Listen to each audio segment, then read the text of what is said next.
pues con todo gusto me la dicen, la escriben en el chat. También les voy a pedir en algún momento que hagamos ahí algunos ejercicios y que me vayan contestando en el chat, y ya también al finalizar pues abrimos micrófono para la retroalimentación, para cualquier cosa que gusten comentar. Yo sé que aquí hay personas con mucha experiencia, ¿no?, en la docencia. Sería muy interesante conocer pues esta parte vivencial que tenemos con la poesía.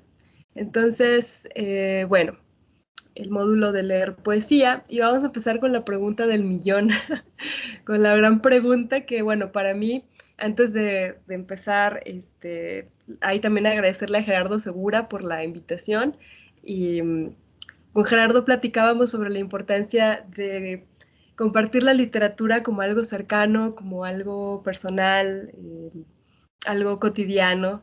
Y bueno, en mi caso yo me acerqué a la poesía. A mí siempre me gustó cuando estaba en la escuela que la maestra nos decía los poemas. A mí se me hacía así como que wow, porque se los sabía de memoria y me gustaba mucho cómo se escuchaban, pero no entendía muy bien qué era lo que pasaba. O sea, igual me gustaban los cuentos, disfrutaba un poco de todo, pero sí llegó un momento en donde ya sentí el llamado de la poesía. O sea, me di cuenta que en la poesía había algo muy fuerte que a mí me atraía mucho, y después empecé a meterme, y he cambiado mucho mi pensamiento sobre la poesía a lo largo de estos años, y voy a compartir un poco de estas reflexiones a las que he llegado. Y también gracias a la cátedra, ¿no? Porque he tenido la oportunidad en la licenciatura en letras de estar con la materia de lingüística, que a los que estudiamos letras, no sé, yo creo que por aquí debe haber personas de letras, puede ser a veces una materia un tanto como que nos asusta, ¿no? Puede ser pesada, o hay quienes dicen que es rígida, pero yo creo que es todo lo contrario, ¿no? La lingüística ha sido una gran herramienta para mí, para entender un poquito esto de la poesía. Tiene la mano, levantada la mano, bueno, ya la bajaron, perdón. Pero bueno, si en algún momento alguien quiere participar, me lo indica, y os puede poner aquí en el chat también la pregunta. Entonces, inicio con preguntándoles a ustedes, para ustedes, ¿qué es la poesía? ¿Qué les han dicho? ¿Qué han pensado? Pueden escribírmelo en el chat. Alguna lluvia de ideas para ir partiendo de estas cosas que pensamos. Yo cuando platico mucho sobre este tema, bueno, mejor no me adelanto. Entonces me espero.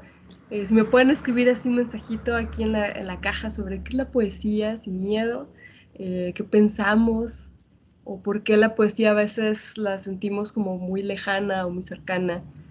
No sé qué les parezca. Entonces, bueno, aquí es lo que contestan. No sé si tienen acceso al chat. Pues no sé. Bueno, acá nos dice Dulce Marisol: la poesía es la composición armoniosa de las palabras que nos transmite emociones. Muy bien, muy importante. Dice aquí Lilibet: es una experiencia artística. Muy bien también. Dice aquí María Eugenia Baudillo: es una manera muy bella de decir algo. Ok, ya van saliendo aquí unas ideas muy interesantes. Nos dice Mauricio: Becker le dijo a alguien, poesía eres tú. Y luego Rosario Castellanos contestó, poesía no eres tú. Ahorita vamos a ver también los poetas cómo se hacen bolas tratando de definir qué es la poesía. Muy bien. Bueno, aquí hay unas ideas. Nos dice Blanca Huerta: la forma de expresar el idioma con amor. Una muy bella definición. Nos dice aquí Juan de Dios: la poesía es la expresión escrita que nos conmueve. Nos dice Rosa María: es la expresión del alma, lenguaje, ritmo y armonía en una expresión escrita. Muy bien. Nos dice Jessica: expresión artística de la belleza con las palabras. Pues excelentes definiciones. Vamos a ir discutiendo un poco. Si se fijan, tenemos ideas como muy abiertas, ¿no? Desde esta noción de lo bello, por acá hablaban de conmoverse, de emocionarse, del amor. Y también tenemos la idea como por acá en los primeros comentarios aparece la palabra armoniosa, ¿no? Como esta forma armoniosa, equilibrada, donde hay elementos como ritmo, etcétera. Entonces de repente queda así como una especie de pregunta muy grande. Bueno, acá nos siguen diciendo, Raquel: es la expresión del ser cuando no se encuentra una manera común de expresar lo que siente. Muy interesante definición. Nos dice Blanca Lozano, es un sentimiento callado que encuentra su velada expresión. Muy poética definición, Blanca. Muy bien. Qué padres ideas, ¿no? Las voy retomando, porque aquí hay algo muy interesante. Se fijan, esta idea que podemos tener de la poesía es muy abierta, y al ser así como abierta, a veces no sabemos muy bien hacia dónde, y si la queremos cerrar, como que no se puede. Entonces, bueno, vamos a ir discutiendo qué pasa ahí con esa idea de la poesía. Nos dice por acá Luis Francisco, es la musicalidad de la palabra hecha rima. Ok, vamos a hablar también de la rima. Nos dice Lorena Carreón, la manera de tocar, trastocar y atravesar a los otros. Otros. Ok, muy bien. Vamos a ver. Yo quisiera retomar un poco lo que decía la maestra Gretel ayer. Súper interesante su charla, con mucha claridad, ¿no? Y comparto esta frase de aquí, de Ernesto Cardenal, que Ernesto Cardenal es un poeta, bueno, fue un poeta muy combativo, que hizo una antología de poesía que le llamó Antología de la Poesía Primitiva, porque compiló poemas de culturas que todavía vivían como cazadores recolectores, o sea, los pigmeos, algunas culturas mesoamericanas o de grupos de Norteamérica, de muchas partes del mundo, de personas que tenían otro modelo de vida como ancestral y que también tenían poesía, y compilaron un libro bellísimo sobre estos poemas primigenios, estos poemas como ancestrales, y él dice esta frase, bueno, él y otros pensadores han llegado a la misma conclusión, que es la poesía es el primer lenguaje de la humanidad. Vamos a discutir esa idea. Por acá nos dice Palomino, es alegrar la vida con rimas y métricas. Muy bien. Vamos a ir acomodando. Me gustan estas definiciones, nos dan bastante para discutir. Yo no pretendo dar como, nunca he sido así como, ay, voy a dar la única y verdadera definición. Creo que el discutir y el compartir ideas nos va a acercar a una idea un poco más amplia, ¿no? A una visión de la poesía diferente que es muy nutritiva, especialmente a la hora de leer, que es donde llega el problema, ¿no? No sé si les ha pasado a ustedes, pero a mí como maestra me han dicho muchas veces, es que no le entiendo a la poesía, o sea, no entiendo, no fluyo, no me gusta, mejor la narrativa. Bueno, vamos a ver, partiendo de esta idea de por qué a veces no le entendemos a la poesía, o a veces la entendemos muy bien, o qué tan cerca está en realidad la poesía. Esta frase de la poesía es el primer lenguaje de la humanidad. Es muy simbólica y muy importante en muchos sentidos. Ayer la maestra Ethel Krause decía que la palabra en sí ya es una metáfora, ¿no? O sea, el lenguaje articulado que usamos. Y es verdad, porque recordemos que en el mundo animal no somos los únicos que tienen un sistema de comunicación. Hay otras especies que digamos que entienden ciertos códigos como sonidos, rugidos, cosas así que alertan de elementos importantes, ¿no? El peligro, el hambre, cosas así. Eh, Desconocemos por qué hablamos, cómo nos llegó la palabra, todo eso es un misterio, pero sí sabemos que nuestro lenguaje es complejo y que las palabras que usamos nos llevan a expresar no solo cosas inmediatas, sino también cosas que no existen, como decía Platón, ¿no? O sea, el mundo de las ideas, o sea, a lo mejor en el exterior yo no puedo ver el amor como una cosa específica, pero sí la nombro porque está o sea, en el mundo de las ideas, o el pensamiento, o todas estas cosas. Entonces el lenguaje se va volviendo complejo y algo pasa que, no sé, en algún punto de la historia, nuestra especie de los sapiens pudo hablar. Entonces, el hecho de que nuestro lenguaje sea complejo y que esté hecho, como decía ayer la maestra Ethel, de metáforas, eso ya implica un elemento poético. Ahorita vamos para allá. Aquí nos dice Ramón, para mí la poesía hoy puede ser una herramienta del lenguaje humano que permite mostrar un juego creativo con las palabras que se revelan a significar siempre lo mismo. Muy bien, muchas gracias. Vamos a retomar esas ideas también, esto que nos están compartiendo. Entonces, si decimos que la poesía es el primer lenguaje de la humanidad, decimos que la palabra, el lenguaje articulado, cuando nace con nosotros como especie, nace partiendo de elementos poéticos, es decir, de estas figuras, de imágenes, de estas metáforas complejas de las que hablaba ayer la maestra. O sea, las palabras son eso.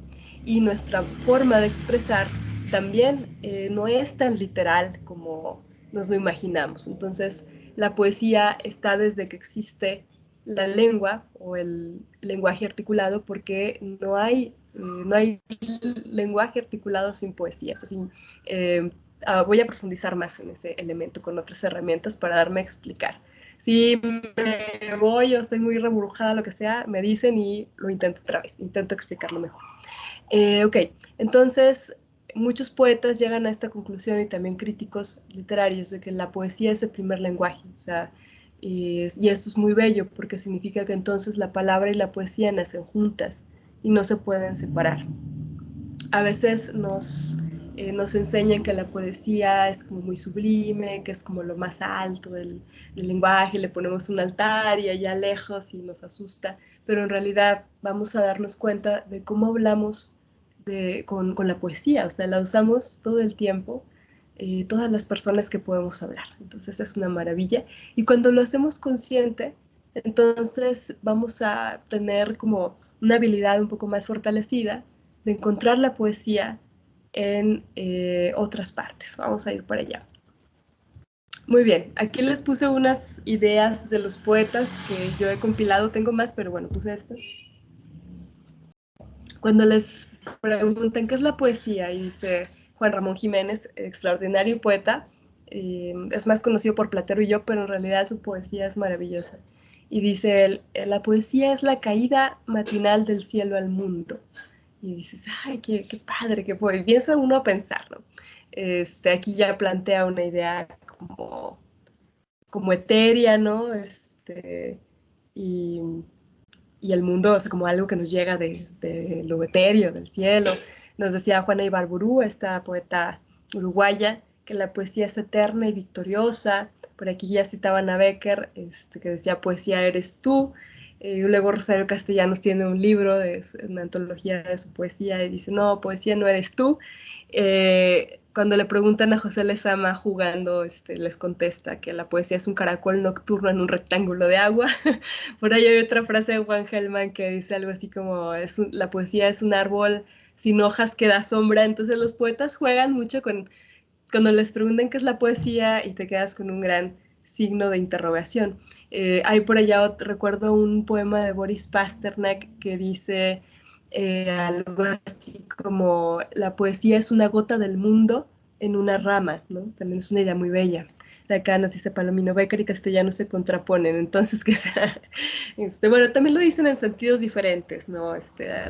Ese poema de Becker estaba dedicado a una enamorada, a una cantante, si no me equivoco, porque hace mucho que leí eso, que era una cantante de ojos azules, por eso también tiene otro poema dedicado a ella. Claro que ella en la vida lo volteó a ver, lo odiaban, o sea, para nada, y ella le componía estos poemas, tratando de decir que ella era poesía por su belleza y su presencia. Y Rosario Castellanos pues tiene un tema de desamor muy grande, ¿no? En su obra, y vemos que, sobre todo en ese libro de poesía, No eres tú, vemos como su poesía cuando es muy joven tiene un rumbo así como filosófico, y luego cuando tiene los problemas de amor con Ricardo Guerra, cuando aparece él en su vida, su poesía se va para allá, para el desamor, para la reflexión, para todo eso. Entonces Rosario usa esta frase famosa como para darle otro sentido, ¿no? De poesía no eres tú.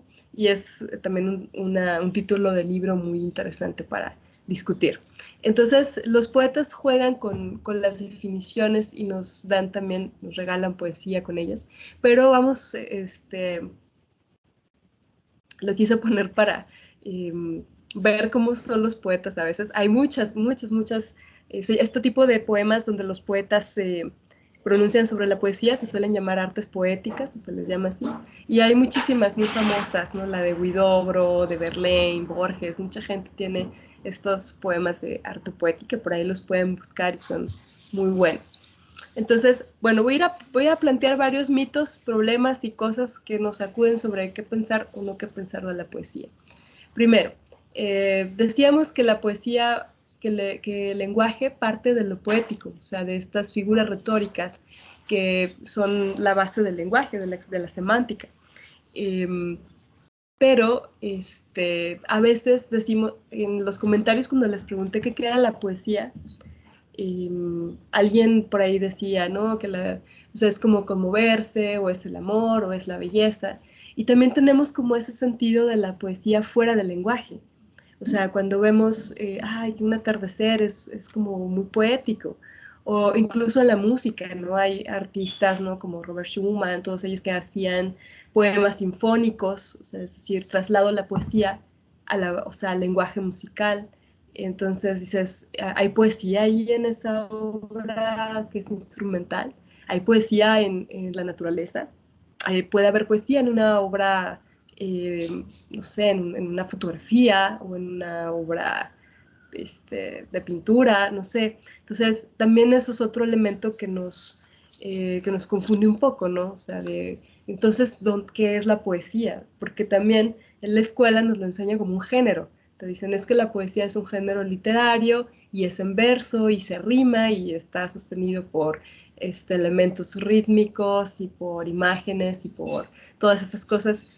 Y a veces nos quedamos con esa configuración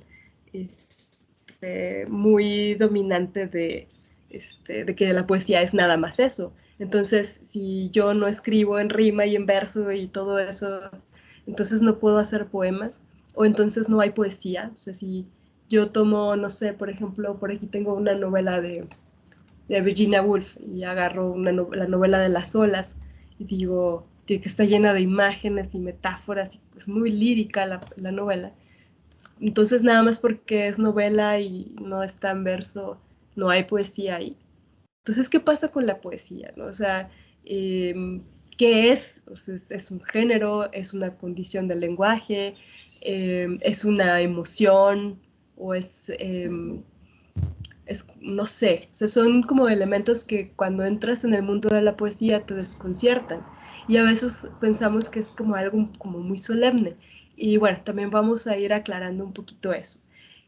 Este, acá, bueno, les puse un par de imágenes.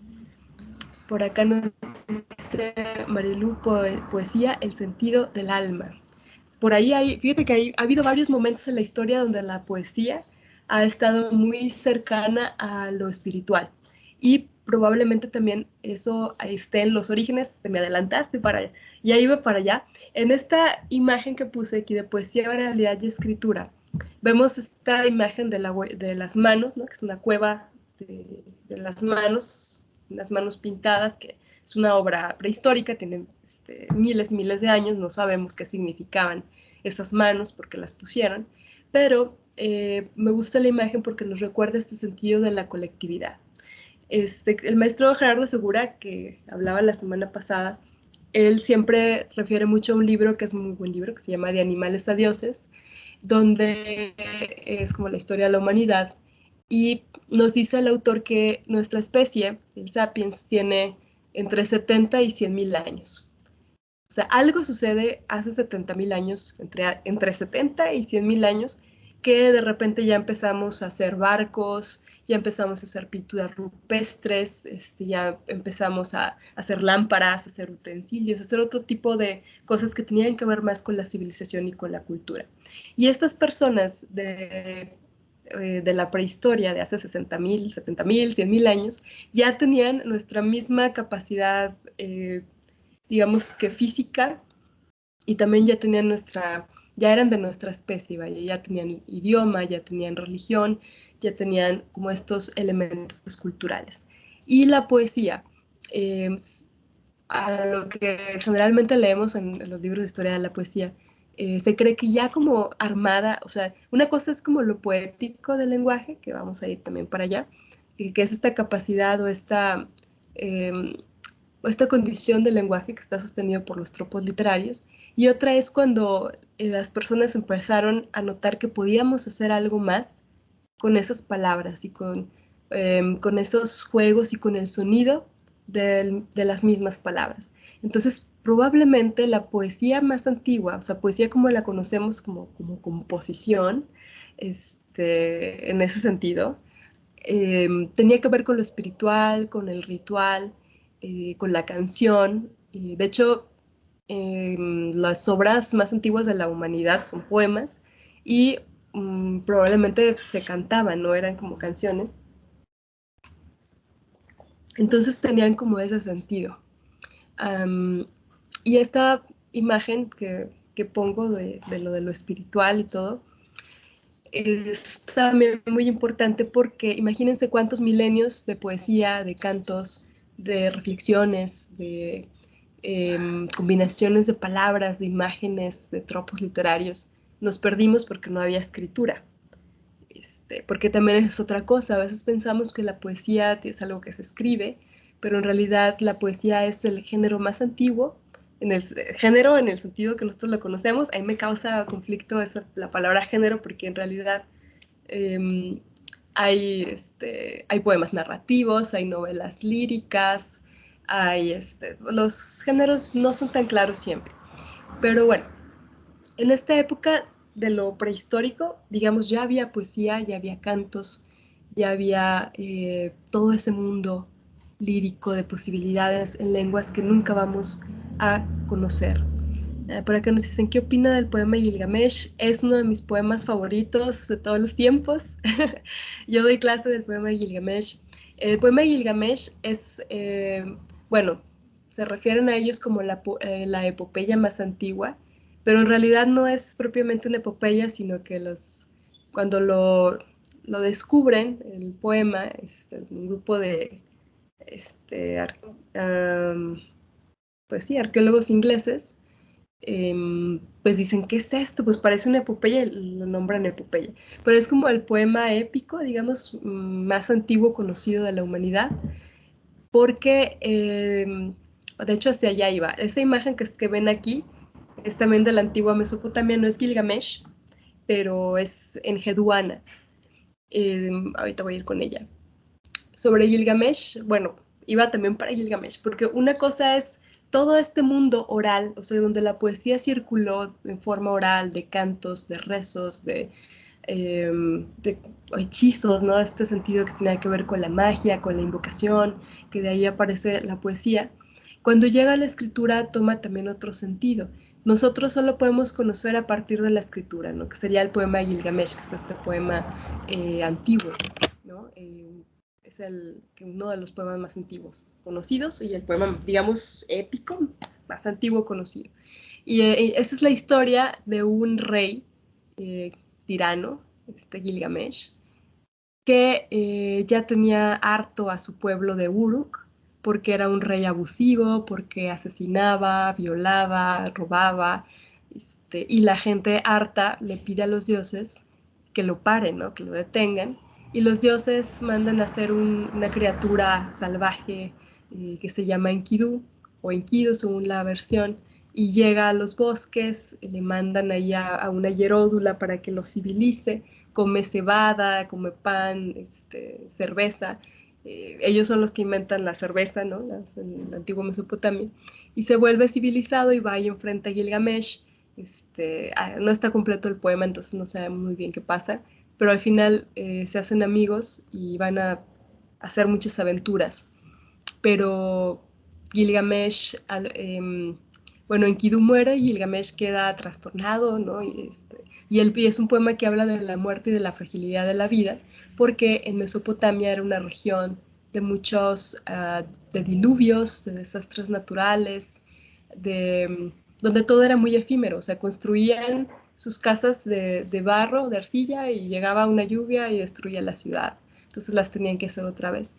Y la literatura de los antiguos mesopotamios habla de eso, ¿no? De la fragilidad y de que no puedes vencer a la naturaleza. Y ese es el drama de Gilgamesh, que ni siquiera el héroe más poderoso y más fuerte y que era dos tercios divino pudo contra su propia naturaleza, ¿no? O sea, nadie puede vencer la muerte, ni se puede vencer el dolor de la pérdida. Entonces pienso que es un poema muy bello porque es también el primer tratado de humanidad, ¿no? O sea, es un personaje que padece y sufre su condición de humano, de hombre. Y hay otro, bueno, este es el poema Gilgamesh, hay varias versiones, la más famosa es la versión acadia de la biblioteca del rey Ashurbanipal, y, pero son poemas anónimos, ¿no? No sabemos quién, bueno, sí lo firma por ahí un exorcista, pero hay versiones más antiguas, entonces en realidad no se sabe quién es el verdadero autor. Hasta que conocemos aquí a Enheduanna, que es la figura del poeta.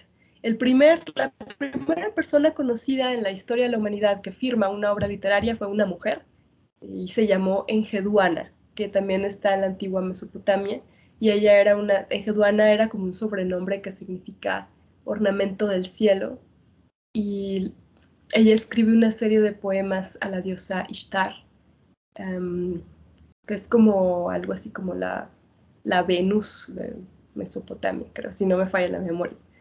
Entonces, hay una brecha, imagínense, hay como, no sé, como, ¿cuántos años les gustan? 70.000, 80.000 años entre que nace nuestra especie con lengua, idioma, hasta que se puede escribir. Entonces son prácticamente miles y miles de años que no podemos saber qué pasó, cómo era la palabra, el canto, la poesía, etcétera, ¿no? Y también esto es muy interesante porque en la antigua Mesopotamia, que es donde inventaron los libros, um, pues digamos que es como la idea más cercana de lo que hoy conocemos como libro. A veces también pensamos que la poesía es así, ¿no? Que la poesía está en libros, que la poesía se escribe, que únicamente está ahí. Entonces yo quiero partir de la idea de volver al sentido poético del lenguaje, ¿no? O sea, su sentido poético natural. Y una cosa es la poesía, otra cosa es la escritura. O sea, imagínense todos los miles de años que pasaron entre el surgimiento de la poesía junto con el lenguaje y nuestra especie hasta que se escribió el poema de Gilgamesh, por ejemplo. Entonces, es, eh, es algo muy difícil, al menos para mí, de imaginar, ¿no? O sea, es demasiado tiempo. Y solo podemos estudiar así como pues estos 5.000 años que tenemos de libros, que bueno, es bastante y a la vez, pues comparados con los 100.000 años que tenemos como especie y de tener lenguaje, pues en realidad es muy poco, ¿no? Hay muchos misterios. Eh, bueno, hasta aquí todo bien, o si estoy haciéndome bolas o confundiendo algo, díganme porque luego se me va la onda. Quería también compartir lo que he aprendido de la lingüística. Los lingüistas en el siglo XX, bueno, desde antes, los gramáticos estaban estudiando las lenguas, pero la lingüística como tal nace en el siglo XX, ¿no? Con Saussure, como ya muchos de ustedes sabrán. Y la propuesta de Saussure de esto del signo lingüístico va a generar como mucho ruido y bueno, le van a contestar diversos pensadores. Uno de ellos es Roman Jakobson, que él es un lingüista ruso que pertenecía al Círculo de Praga. Y Jacobson habla de las funciones del lenguaje. Dice, bueno, es que no solo se trata como de un signo lingüístico que representa, o sea, de un sonido que representa una cosa, sino también hay funciones, ¿no? que cubren esos signos dentro del lenguaje. O sea, no todas las palabras van a tener la misma función o no todas las expresiones. Y empieza a catalogar los diferentes tipos de funciones. Y hay una que le llama función poética. De hecho, Jacobson fue um, un gran estudioso de la poesía. De hecho, o sea, él es súper famoso en el mundo de la lingüística, pero tiene muchísimos más libros de poesía, de crítica sobre poesía o de estudios sobre poesía que de lingüística, cosa muy natural, ¿no? Y él decía que en el lenguaje, o sea, en el lenguaje cotidiano que usamos día a día, hay algo que se llama función poética o función estética. Y él dice que es cuando el lenguaje es usado con una intención estética. O sea, esa es otra cosa. Ya dijimos que el lenguaje tiene nacimiento de tropos, este nacimiento metafórico, una naturalidad metafórica, pero todavía nosotros lo manipulamos más para lograr un efecto estético en la conversación cotidiana. Y esto todo el mundo lo hacemos todos los días. Y aquí les voy a, bueno, por ejemplo, no sé si aquí vienen los ejemplos, ¿no? Échame la mano, ¿no? O sea, no es literalmente que déjame corto la mano y... Hay un cuento de Patricia Highsmith donde sí le cortan la mano, un muchacho le pide la mano a un señor, que quiero la mano de su hija y se la manda en una caja, un cuento negro, o sea, sus cuentos súper negros de Patricia Highsmith, ¿no? Pero en realidad es algo metafórico, ¿no? Es una figura, o sea, significa ayúdame, o cuando reclamas de, ay, te esperé 1000 años, o sea, sabemos que literalmente no te esperaste 1000 años, pero son recursos que utilizamos en el lenguaje de forma estética para pronunciar una sensación. O sea, no es lo mismo que yo te diga, te esperé mucho tiempo, a que te reclame, te esperé 1000 años, no es una exageración, es una figura retórica la exageración. Entonces, estoy exagerando para ampliar el efecto que las palabras podrían tener por sí mismas, ¿no? O como los novios, ¿no? Que, ay, no, te amo hasta el infinito. Entonces sabemos que eso tampoco literalmente puede ser, pero son expresiones que nos ayudan a ampliar la emoción. Hay cosas que quizá las sentimos, pero la palabra tal cual no es como suficiente para demostrar eso que queremos decir, o sea, o para demostrar la potencia de lo que queremos reclamar o de lo que queremos compartir. Entonces, todo el tiempo en las conversaciones cotidianas estamos utilizando esos recursos, esa extensión del lenguaje. O como se dice en lingüística, esa función estética o función poética del lenguaje. O sea, todo el mundo lo hace.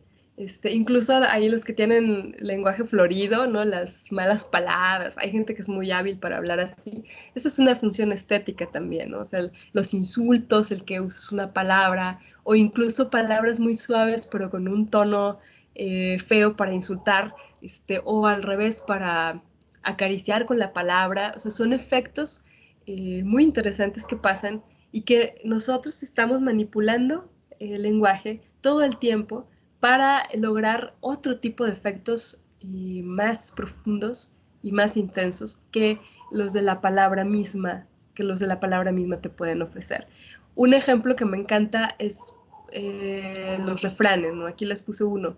El más chimuelo, más carrieles y la más pelona se hace trenzas. No sé si alguien quiera compartir algún refrán, o sea, algún refrán gracioso, no sé, de que hayan escuchado, donde esté esta función poética del lenguaje. En realidad, en este tipo de sabiduría popular hay mucha poesía, ¿no? O sea, no estoy diciendo que, ay, son poemas, pero hay poética porque se está jugando con el lenguaje. O sea, se está eso, ¿no? Desde los más comunes, que el que se fue a la villa perdió su silla. Son cosas que entendemos y que sabemos que no son literales, ¿no? O sea,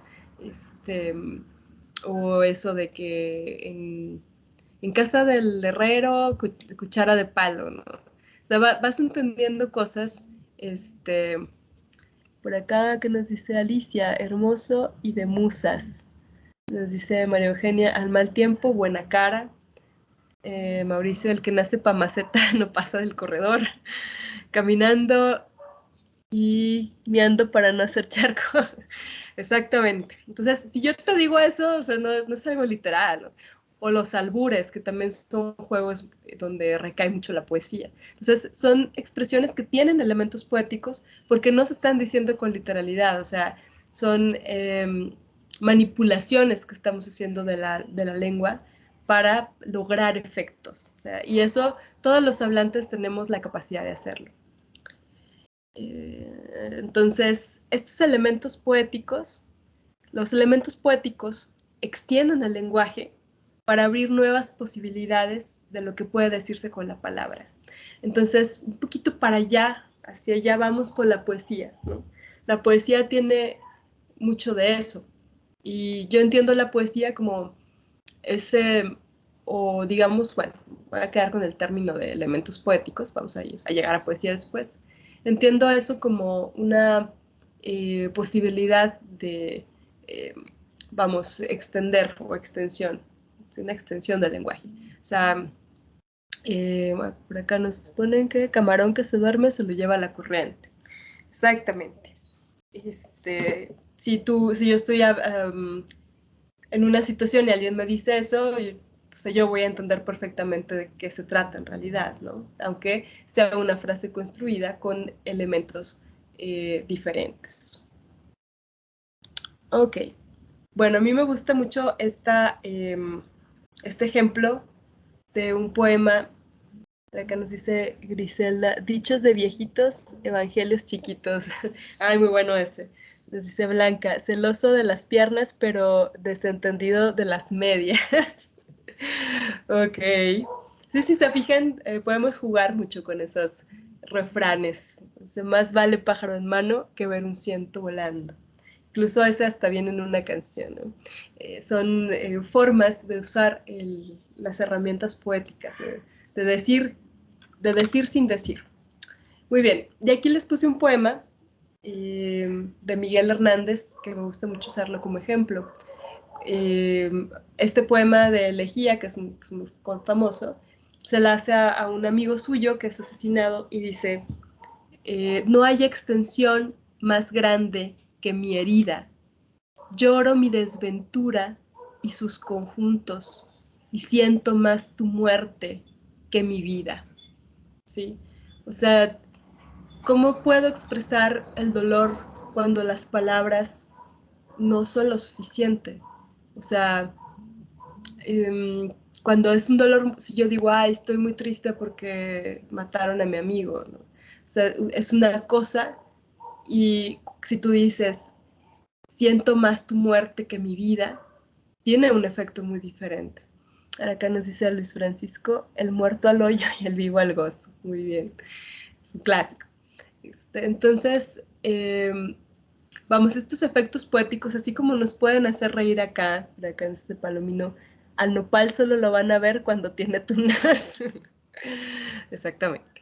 Entonces, si se fijan cómo estos, no sé, que son como pícaros, ¿no? Los refranes. Por ahí tengo un libro que no lo encontré porque se me rompió un librero y se cayó todo y tengo todo regado. O sea, si vieran cómo está del lado de ya, es una montaña de cosas que se cayeron del librero.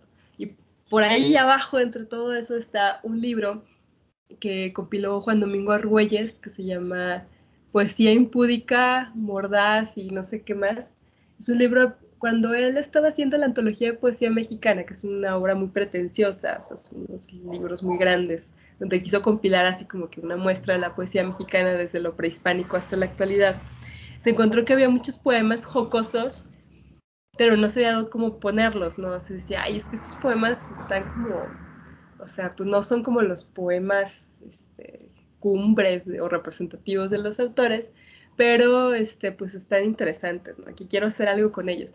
Y todos los agarró, esos, o sea, poemas tanto de autores, ándale, esa breve antología de poesía mexicana impúdica, proca, satírica y burlesca. Y ahí puso poemas muy pícaros, también dichos, refranes, cosas así, todo lo que encontró. Y hay unos muy pasados, o sea, de la gente más intelectual y más respetada de la poesía mexicana. Tiene unos poemas tan vulgares y corrientes. Está Alfonso Reyes, Javier Villarrutia, Sor Juana está en esa antología.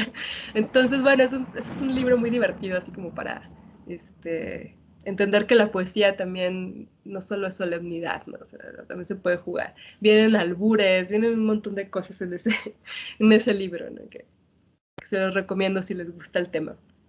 También te da como muchas herramientas para jugar con el libro. Entonces, y este también, de hecho, vienen de los más pasados, yo creo que son en ese libro los de Salvador Novo, este poeta contemporáneo mexicano, que era terrible, o sea, en, tiene un libro que por ahí también anda, por aquí lo debo de tener, se llama El libro cabrón, o sea, imagínense con unos poemas bien subidos de tono, o sea, como no los he leído en otro escritor, y bueno, Novo tenía esa cualidad, ¿no? De ser como demasiado, o sea, tiene unos poemas de amor preciosos y dulcísimos, y luego tiene unas cosas muy divertidas y muy fuertes también a veces. Por acá nos dice Idalia, la poesía toca de manera muy sensible nuestros sentimientos más profundos, ya sean agradables o dolorosas. Así es. Algo hay en la poesía, ¿no? O sea, en estos juegos poéticos que nos mueven más que cuando no hay o no te lo dicen de esa manera, ¿no? Algo pasa con la poesía.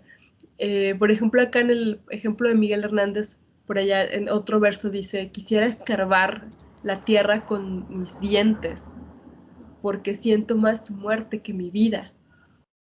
Entonces, dices, híjole, qué fuerte. O sea, ese es un uso del lenguaje muy particular. O sea, nosotros podemos llevar el lenguaje hasta zonas muy insospechadas, ¿no? O sea, con este tipo de frases, desde juegos o imágenes hasta las cosas más fuertes, como en el caso de Miguel Hernández. De hecho, Miguel Hernández termina encarcelado eh, por problemas políticos, lo encarcelan, todo el mundo, todos los poetas pidieron que lo sacaran y pues no hicieron caso y él queda ahí en la ignominia, eh, o sea, muere de enfermedad y de suciedad muy joven. Y por ahí está también la otra leyenda, él tiene otro poema que se llama Nanas de Cebolla, que estos los musicaliza Serrat, por eso son también un poco conocidos. Y en ese de Nanas de Cebolla lloras el poema porque él se entera que su esposa pues tenía a su bebé y que eran muy pobres y lo único que tenían para comer era una cebolla, ¿no? Entonces él hace este poema, la verdad es que es increíble, ¿no? Lo que hace, o sea, es un poema muy doloroso y muy bello a la vez. O sea, como para, en vez de reclamar y salir a decir, sáquenme de aquí porque se está muriendo de hambre mi esposa y mi bebé, hace un poema que te deja helado, o sea, es como uno de los poderes también de la poesía, así como nos dice Idalia, ¿no? O sea, te toca de manera muy sensible. Pero también como que esa idea nos ha hecho sentir un poco o mucho aislados del, del género de poesía.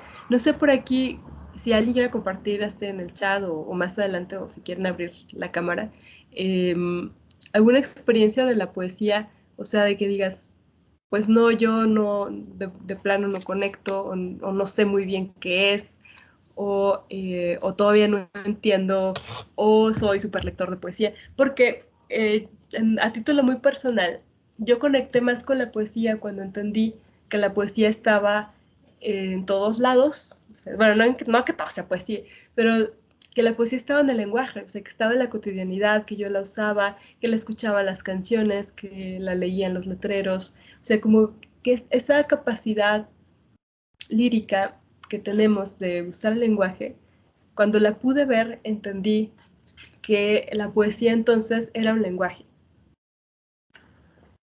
Por acá nos dice Ramón, entiendo que siendo la poesía territorio del arte, la moral de una época no es un impedimento para expresar su lenguaje. Por ejemplo, Elías Nandino ganó el Premio Nacional con el libro Erotismo del Rojo Blanco y muchas personas no les gusta porque tienen un punto de vista que se opone moralmente a ese texto. Bueno, eso sí ha pasado. Es que también en cada época se han entendido cosas diferentes por poesía. Y ha habido poemas, por ejemplo, recuerdo uno de los casos más famosos también fue el de Allen Ginsberg, cuando sacó el poema Aullido, tuvo que enfrentar un juicio porque decían que era inmoral, que no debía de usar esas palabras. En México también pasó con la generación de los poetas del estridentismo, ¿no? Con Manuel Maples Arce y todo ese grupo de escritores que mientras los contemporáneos estaban haciendo esta poesía así como muy lírica, muy intelectual, muy compleja. Los estridentistas, que a mí me parecen también muy interesantes, hacían poemas donde hablaban de de cosas como la luz eléctrica, los focos, el tren, o sea, la tecnología, y en esa época era considerado como feo, o sea, como algo no estético. Entonces, los estridentistas, que eran como también una escuela de vanguardia, o sea, fue una de las maneras en las que llegó a la vanguardia a México, eran considerados así como algo muy grotesco, ¿no? Porque no estaban con lo que se entendía como poesía. Incluso a los contemporáneos también les pasó con el teatro. O sea, cuando Antonieta Rivas Mercado, esta intelectual que les dona el teatro Ulises y que ella también salía en las obras. Ella iba y venía a Europa, entonces veía las obras del teatro del absurdo, o sea, todas estas obras modernas y las trajo aquí a México y nadie le entendió. O sea, las reseñas decían que era una cosa horrible, porque aquí en México la gente estaba acostumbrada a ir a ver dramas naturalistas o dramas costumbristas o realistas, no estaban o sea, pues no se iba a conectar con una obra del teatro al absurdo. Antonieta Rivas, sí, Antonieta Rivas Mercado, y de hecho ella también impulsa a la orquesta, o sea, el nacimiento de la orquesta, y empiezan a tocar piezas. A ella le gustaban mucho compositores como Ravel, por ejemplo, que aquí en México casi no la conocían, y en más de una ocasión abucharon a la orquesta sinfónica por repertorio raro, que para ellos era raro, ¿no? Porque nunca habían escuchado algo así, y que ahora, bueno, son los clásicos, ¿no? Vamos al teatro, vamos a escuchar a la orquesta con obras de Ravel, de Tchaikovsky, nos parece así como algo muy clásico, pero estos personajes que les tocó romper, pues en su momento no fueron tan comprendidos. Y es que también lo que entendemos por arte, por música, por belleza, por todo eso, va cambiando según la estética de cada época y de cada cultura. O sea, eso también es algo muy interesante y que ha afectado la forma en la que percibimos la poesía. De hecho, en la sesión que viene vamos a hablar también un poco de historia de poesía, porque eh, hay algo cuando llegan mis alumnos o alumnas, me dicen, es que pues yo pensaba que la poesía tenía que rimarse y nada de lo que vemos aquí tiene rima, o sea, ¿qué está pasando? Entonces les digo, bueno, ya de un tiempo para acá hubo un movimiento en la poesía en el siglo XX, a finales del siglo XIX, donde se empezaba a discutir como las formas, se planteó otra forma de hacer poesía. Entonces ahora actualmente si alguien hace un soneto, pues va a ser como muy raro, ¿no? O sea, sí sirve hacerlas como ejercicio para escribir. A mí me ha servido mucho, o me sirvió mucho estudiar las formas clásicas, o sea, tratar de escribir así, porque me hizo entender que era el ritmo, que eran todos esos elementos de la poesía. Pero, o sea, actualmente sería muy extraño que, ay, déjame hago un poema y voy a hacer un romance heroico con rima sonante en versos pares o sea, pues la verdad ya no corresponde a la prosodia de nuestro tiempo, a nuestra forma de hablar ni nada. Entonces pues ya es como extraño. Entonces cada momento se va repensando. Antes se creía que existía la poesía, y luego que no era la poesía, que eran los poetas, y luego no, es que no son los poetas, lo importante es el poema. Yo me quedo con la definición de la poesía, ¿no? En este poema hay poesía o no hay poesía, o en esta novela puede que haya poesía, hacia allá voy, ¿no? Es lo que quisiera compartir, que aprendamos a identificar como estos elementos poéticos fuera de los poemas y también dentro de los poemas. ¿Cómo reconocer, y esa es otra pregunta muy polémica, cómo reconocer el valor de un poema, ¿no? O sea, cuando yo leo un poema, ¿cómo voy a saber si estoy ante un poema o si, pues no, o qué pasa ahí? Por acá nos dice Lilibet Antonieta Rivas Mercado, A la sombra del ángel, Mecenas de los poetas. Así es, hay un libro de Bradu, es la autora, que se llama Antonieta, que es la biografía, y cuando yo la leí la disfruté mucho porque, o sea, Antonieta la conocemos así como la mecenas, pero en realidad hizo muchas cosas más. O sea, ella fue la que trajo como esta cultura de vanguardia a los contemporáneos, conectó, hizo muchas conexiones, impulsó el nacimiento de la orquesta. eh, Cuando apoyó a Vasconcelos, también hizo una crónica, o sea, escribió ella una crónica política. O sea, fue un personaje, incluso cuando estuvo en Estados Unidos, convivió mucho con los pintores, con los artistas, conoció a Lorca, se hicieron muy cercanos. Entonces yo creo que ella, su trágica muerte en Notre Dame, ahora que se incendió Notre Dame, empezaron a salir las notas y la ponían a ella como un dato curioso, ¿no? Ay, la mujer que se suicidó. Pero bueno, creo que ella hizo mucho más y no se la ha reconocido. Y también forma parte del grupo de los contemporáneos porque escribió, porque les ayudó a formar las obras de teatro, actuó con ellos en las obras, hizo muchísimas cosas, pero bueno, también fue una mujer que padeció una vida también muy complicada. Por ahí hay unas cartas que tiene con el pintor Manuel Rodríguez Lozano, pero donde te das cuenta un poco de todo lo que padecía ella, ¿no? Por acá nos dice Rosalba, tal vez mi comentario está desfasado de lo que ahorita nos está explicando, pero quisiera decir que las expresiones poéticas nos ayudan a darle mayor profundidad a lo que necesitamos decir, exactamente. Hace poco leí un poema de una ruptura amorosa y me recuerdo mucho de una frase, me dejaste tan lejos de mí que no sé si algún día vuelva, que me hizo llorar y reflexionar en algo que yo estaba viviendo. Creo que por eso la poesía es arte.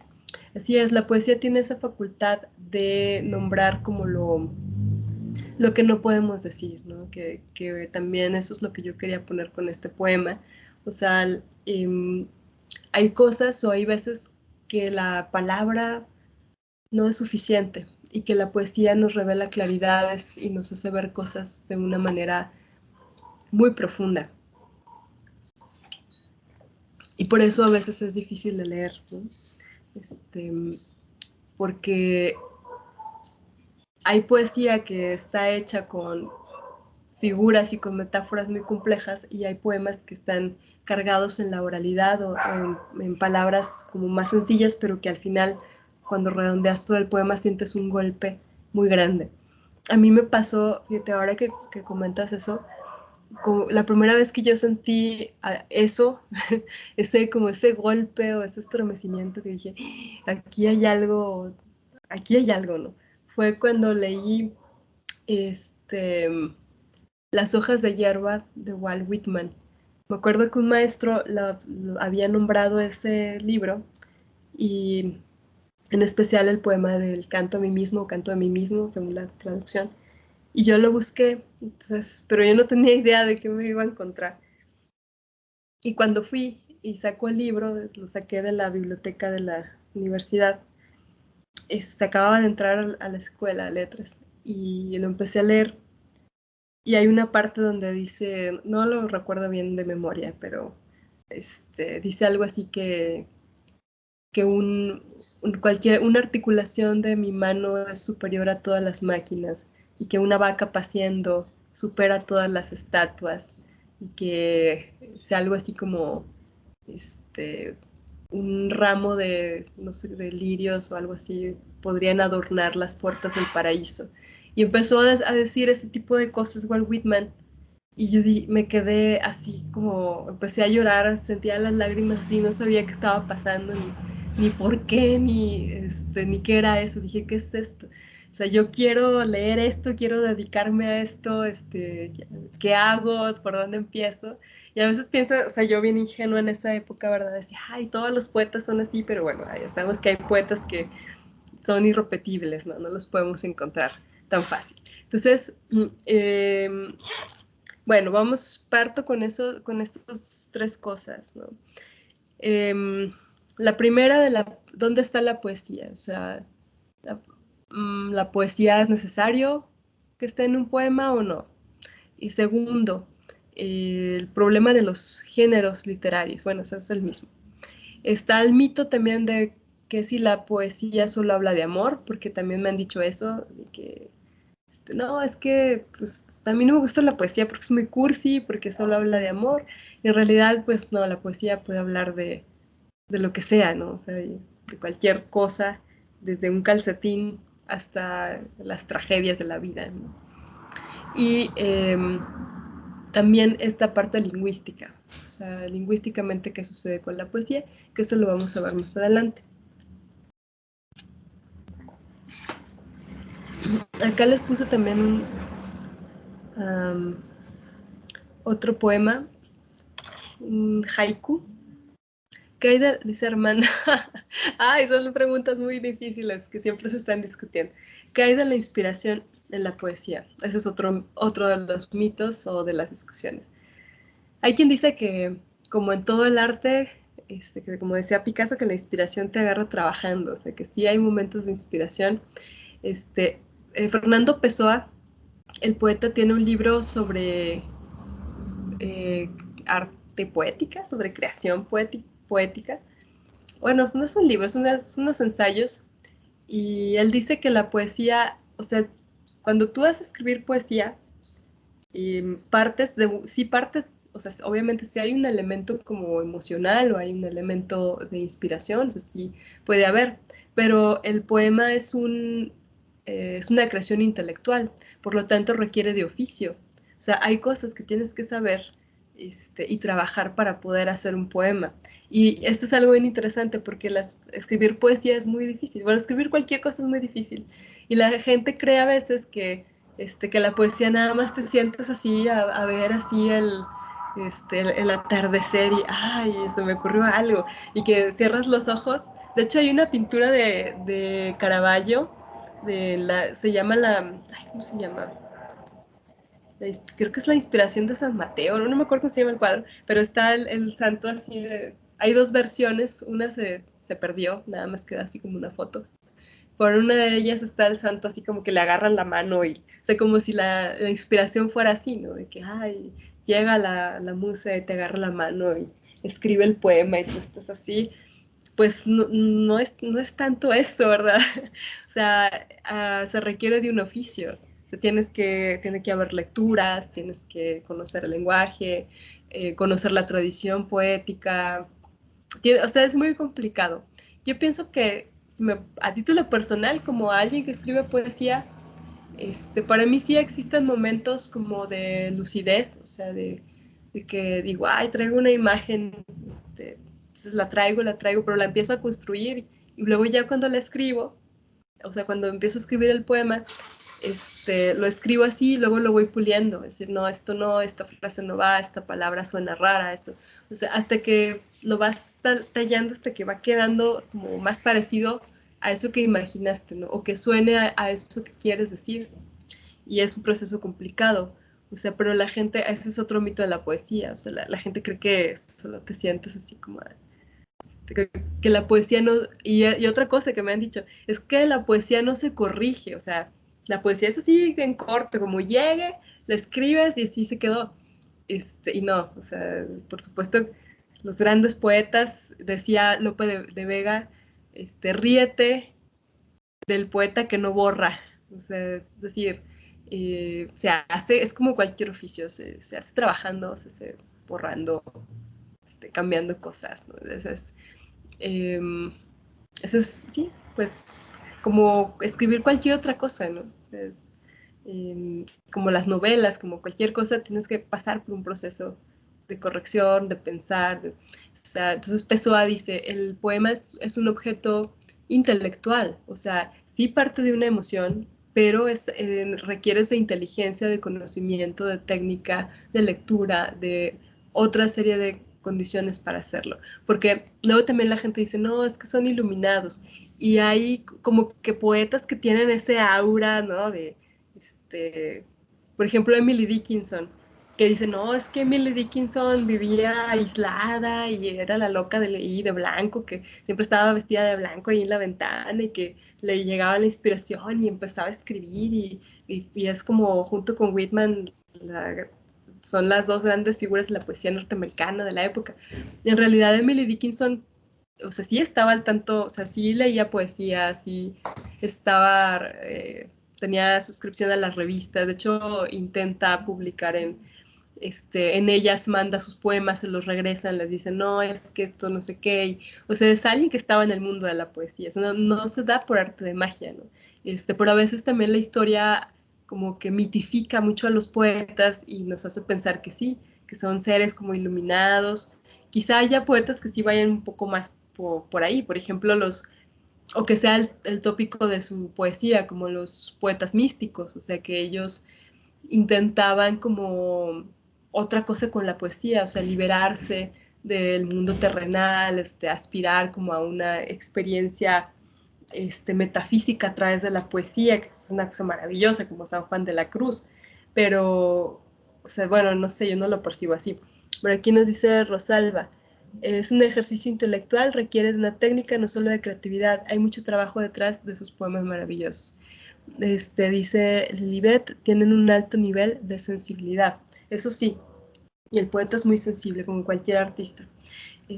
Todas las personas tenemos sensibilidad, y luego también a veces los poetas los ponemos así como que, de hecho en este año, bueno, ya el libro ya está, pero todavía no lo presentamos.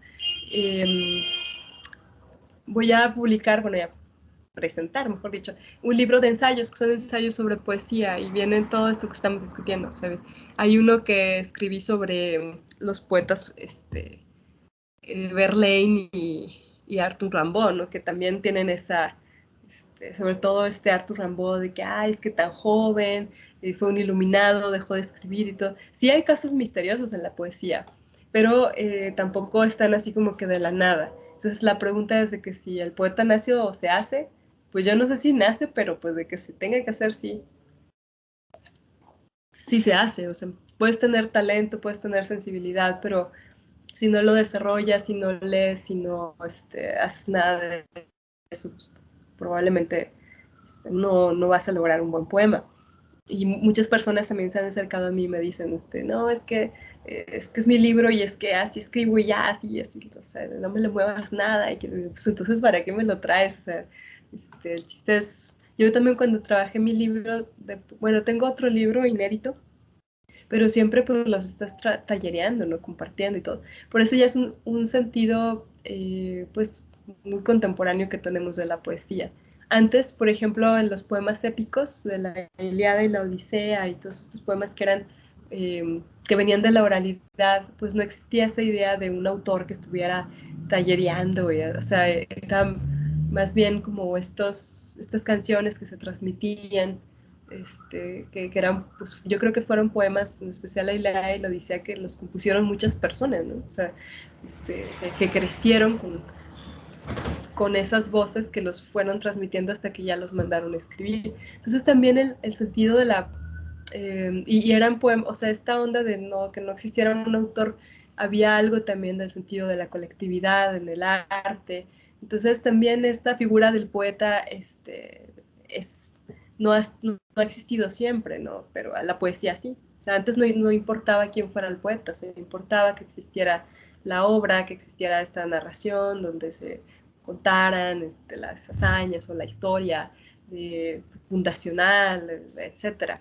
Eso también lo vamos a ver un poco en la próxima sesión. O sea que es como difícil, ¿no? De entender porque nosotros tenemos ya como muy, muy centrado esta idea de que es el poeta y él es el único autor. De hecho, en los concursos de poesía casi siempre se pide que nada más sea de un solo autor, cuando pues muchos de los poemas importantes o clásicos así pues han sido colectivos, ¿no? No tienen un autor, sino quizá fueron varios. Y pues es que así se va construyendo la literatura, pero son ideas este, pues muy, muy cambiantes según la época y el siglo. Nos dice aquí Ramón, ¿cómo podemos conseguir sus libros? El de poesía está liberado, si quieren ahorita se los paso. Es que se agotó en físico, entonces lo liberé y lo subí a internet. Y el otro, el de ensayos, va a estar disponible a partir de el 25 de septiembre. Este, yo creo que la librería Carlos Monsiváis, en la Feria del Libro. A ver, déjame ver si lo tengo aquí. De aquí les voy a mandar un link y de ahí lo pueden descargar para que me digan lo que piensan, qué les parece. Podemos abrir los micrófonos si alguien quiere. Sí, adelante. Sí, Voy a sí, sí. abrir micrófonos por si alguien quiere participar. ¿Cómo estás, doctora? ¿Bien? Sí, todo bien. Perfecto. Voy a abrir micrófono. El CEDEC, por favor, estoy Voy. Permítanme, si alguien quiere levantar la mano de mientras. Si hay algún comentario, alguien que quiera participar. Voy a abrir cámaras, voy a abrir micrófonos. Permítanme porque me pierdo en estos tres. Permitir micrófonos. Permitir. Ok. Muy bien. Griselda Cifuentes, adelante con la maestra. Adelante. Griselda, ¿puede abrir su micrófono? Ya está abierto. Micrófono y cámara. Sí, bueno. Hola. ¿Me escuchan? Hola, ¿sí me escuchan? Sí, adelante, maestra. Gracias, buenas tardes a todos. Buenas tardes, maestra Eugenia. Pues bueno, yo quisiera compartir a colación de todo lo que nos está compartiendo. Por aquí tengo algunos poemas que yo escribí y ayer nos comentaban que era, hablando de las metáforas y de que se representaba como una mudanza de nuestra vida. Y hoy usted nos dice que es una expresión que nos ayuda a ampliar las emociones. Y me quedo con lo que usted nos comparte de que cómo esto que yo escribí a los 17 años, y hoy tengo 40, cómo estaba yo tan lúcida y tan inocente en el pensamiento que podía soltar la mano con tanta facilidad. ¿Será porque no tenía yo tanta información acumulada? Pero si usted me lo permite, quisiera compartirle algunas estrofas. Ay, qué padre, adelante. Fíjense, tengo 40 años. Esto lo escribí a la edad de 17. Hay mucho detrás. Ojalá y pudieran ustedes identificarse con lo que yo expresé hace tantos años. Se titula Detente, no desesperes. Detente, no desesperes. Perdido en ese pajar de desaliento, mi encierro no tiene desboque, mi alma se siente vacía. Lento avanzo y crezco. El agua me hidrata gota a gota. El sol se filtra por la ventana. A lo lejos diviso mi calma. Detente, no desesperes, que la cumbre no se conquista si no le anteceden las caídas, que el temple del espíritu se torna firme al paso que marca el tiempo.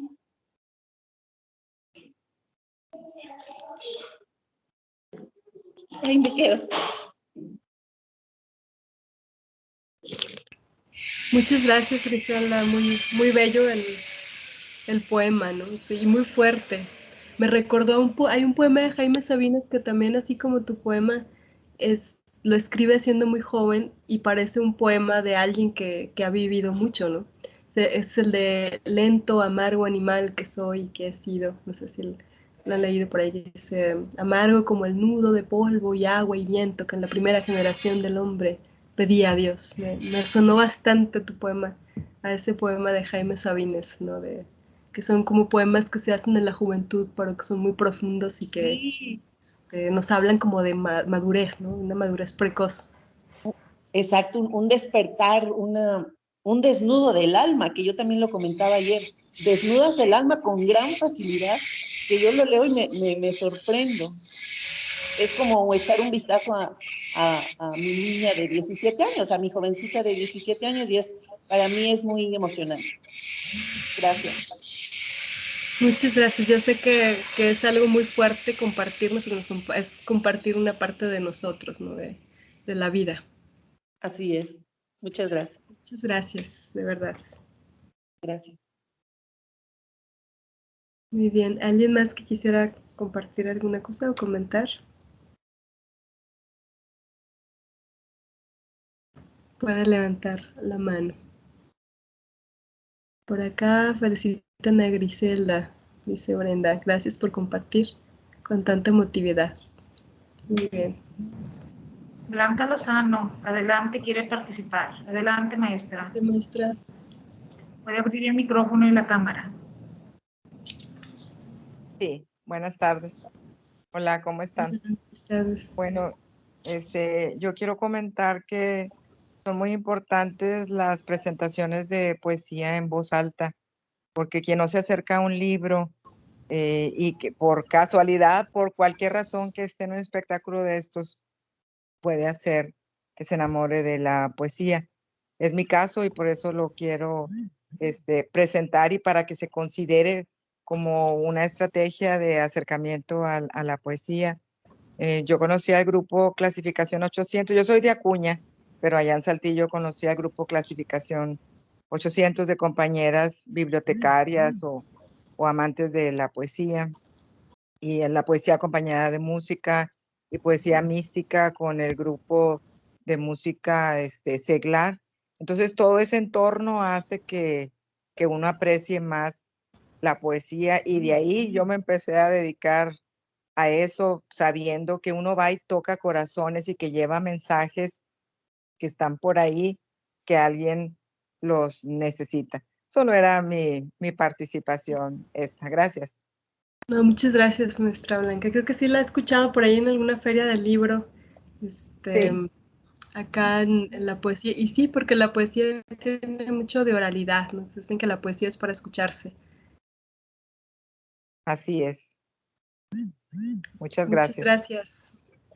Gracias por compartir. Y sí, es cierto, a veces cuando escuchaba, yo así una vez que escuché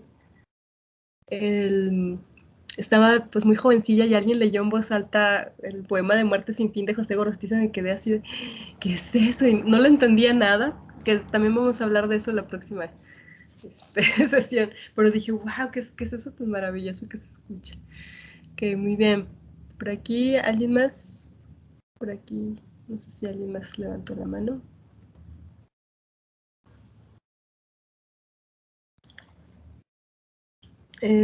Voy a apuntar este correo electrónico para enviarlo si quieren. Me dicen que no abre el drive.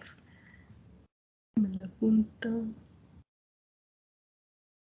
Ok, bueno, ¿alguien tiene algún comentario o experiencia que quiera compartir sobre la poesía?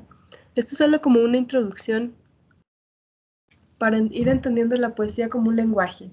O sea, es un lenguaje particular que tiene como sus características y sus condiciones y que por eso a veces resulta como tanto difícil acercarse porque dices, híjole, no entiendo o no sé qué está pasando ahí.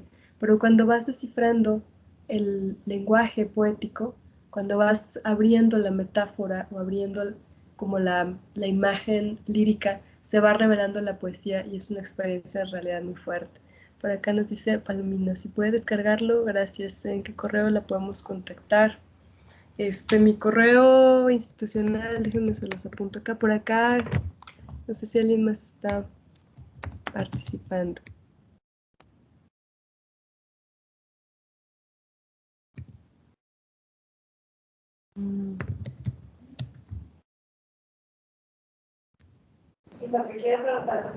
Perdón, ahí voy. Maestro Armando, adelante, tiene levantada la mano. Adelante, maestro. Solo comentar que escribí unas ocurrencias y preguntar si estas ocurrencias que yo escribí tienen algo de poesía, tienen un asomo de poesía. Se llama Álamo Soñador. Dice así: y desperté de un largo sueño, sueño de 9 meses, en un manto de tibias sombras. De mi garganta estalló el llanto y mis párpados se alumbraron con un polvo de luz tras la ventana. Sueños, nieblas de un lago invernal, cohetes del deseo, cometas de mi infancia, mi imaginación, nido en la copa de un álamo, firme ante el soplo del viento, cenzontle que vuela libre y en su canto dibuja un pentagrama, con las notas de un sol de mediodía. Niño soñador, el espejo refleja la esperanza de mis ojos en el horizonte, con la frente despejada, portadora de sueños frondosos para torcer la mano al destino y labrar en los campos de la memoria el trigo del alfabeto. Sueños de medianoche, estrellas fugaces que inflaman mi pecho. El pájaro carpintero me enseña la perseverancia vencedora del llanto de un niño. Tus ojos en mis sueños, luceros que me guían por un laberinto hacia tu boca. Las palabras son olas que van y vienen de tus labios a los míos, y la noche tiene razones que mi corazón desconoce. Sueños de una tarde otoñal, palomas en desbandada, en busca de un nuevo nido. La vida se nos va como el viento entre los árboles. Soy un álamo soñador que mira la luna como una gran moneda de plata, álamo que sueña erguido con sus brazos abiertos, protectores de tu buena esperanza. Sueños, semillas del futuro, versos de aquel libro que leíamos por las noches al estruendo del rayo. Tu silueta voló hacia otro cielo y desde entonces soy un viajero que te espera bajo la lluvia. Heme aquí, en busca de tu sueño, más allá del arco iris. Yo quiero hallar la melodía que haga volver los momentos de mi mocedad olvidados. Revivir tu primera sonrisa cuando pronunciaste mi nombre. Me quedaré solo en esta larga noche y con la luz de la aurora proseguiré mi camino hasta encontrarte. Es todo. Muchas gracias, Armando. Sí, pues claro que hay mucha poesía por ahí. Es un texto que ya iremos analizando cómo identificar, ¿no?, la poesía. Por ahí veo que hay muchas imágenes y ese intento de hacer la reflexión partiendo de las imágenes, de las comparaciones y de los elementos que nos da el lenguaje para ampliar y profundizar como la emoción que se está planteando. Y también nos cuenta algo, ¿no?, que eso también es complejo de hacer. Pero pues felicidades, qué bueno que escribes y pues a seguir escribiendo. Muchas gracias. Gracias de verdad porque nos comparten esto. Yo sé que no es fácil, ¿no? Y a veces sí, y hay que disfrutarlo también. Nos dice aquí Mauricio: yo antes escribía cada año calaveras para Día de Muertos, para familiares y amigos, pero dejé de hacerlo cuando a un familiar cercano le dio cáncer y la muerte ya no era algo tan lejano. Pues así, lamentablemente a veces este juego que hacemos con la muerte pues tiene sus peligros, ¿no? Pero bueno, puedes escribir otras cosas, ¿no? Antes se usaba la costumbre de al final de cada año escribir algunas coplas o versos, pues como también un tanto cómicos a la gente, ¿no? Y de hecho, en el libro ese de Juan Domingo Argüelles vienen muchas de esas cartas que se escribían, es como que, bueno, ya llegó el fin de año y te mando este poema, ¿no? Unos sí pícaros, otros más sensibles, pero si te gusta escribir, pues ahí adelante, hay otras formas y otros motivos o pretextos para hacer los poemas, ¿no? Y más los poemas divertidos, también puede haber otro tipo de ocasión, para no estar como padeciendo a veces esas cosas que pueden pasar con temas como el de la muerte. Muy bien, muchas gracias. ¿Alguien más tiene un comentario? ¿O quiere participar con alguna cosa? Antes ya de ir cerrando. Por acá, Blanca. Adelante.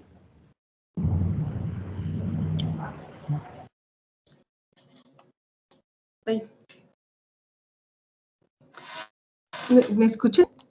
Sí, sí, sí. Nada más que no logro prender mi cámara. Ah, ya. Hola, buenas tardes. Muchas gracias por esta experiencia. Es muy hermoso. Pues todo lo que es la poesía es poder expresarnos de una forma pues armoniosa. Y bueno, el utilizar este conocimiento para los niños siempre es muy agradable porque uno utiliza pues cosas como lo que tiene la guía santillana y cosas así, ¿no? Pero no vamos más allá de un conocimiento más profundo y la verdad es que agradezco esta oportunidad y bueno, estoy aprendiendo cosas muy bellas y hermosas. Esto sería todo. Muchas gracias. Muchas gracias, Blanca. Sí, tienes toda la razón. Yo las pocas veces que he podido trabajar con niños, bueno, antes sí trabajaba más, pero ya tengo tiempo que no. Pero cuando trabajaba con niños me daba cuenta que era, o sea, la poesía en ellos fluía bastante, ¿no? Porque es parte de su lenguaje. O sea, los niños utilizan mucho la poesía sin darse cuenta y fluían mucho. Me acuerdo que les llevaba poemas, a ver, ¿y qué piensan? Y los niños no se quedan callados, ¿no? Te contestan y van sacando cosas, y también hay muchos ejercicios que se pueden hacer con ellos, ¿no? Que esos vamos a hacer algunos de estos ejercicios que se usan en los talleres o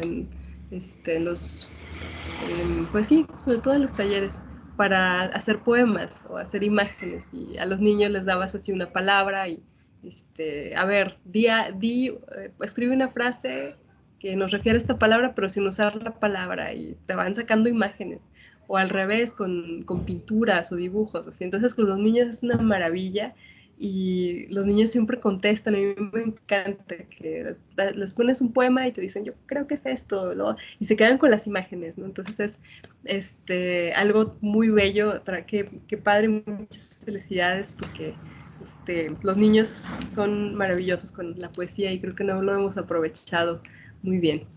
Por acá, ¿alguien más tiene algún comentario?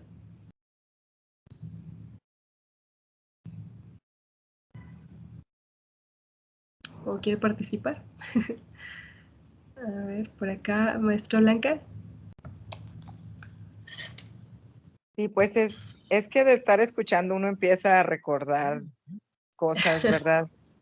Recuerdo que en Saltillo también se presentaron los hermanos Bichir, los tres, con una selección de Jaime Sabines. ¿Se acuerdan que sacaron aquel libro de Telmex de Jaime Sabines y presentaron esa selección?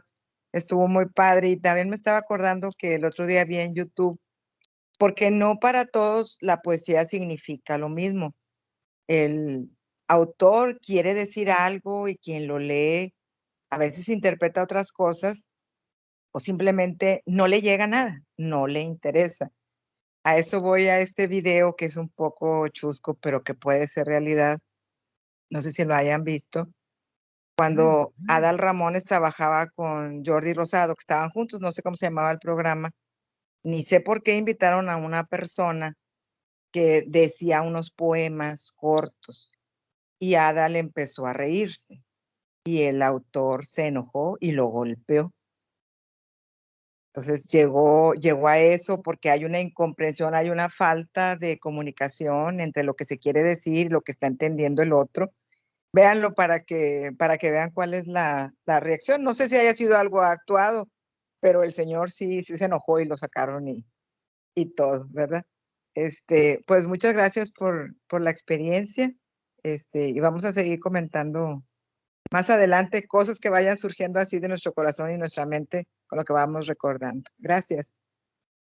Así es, muchas gracias, maestra Blanca. Sí, yo tuve la oportunidad, sí vi a los Bichir.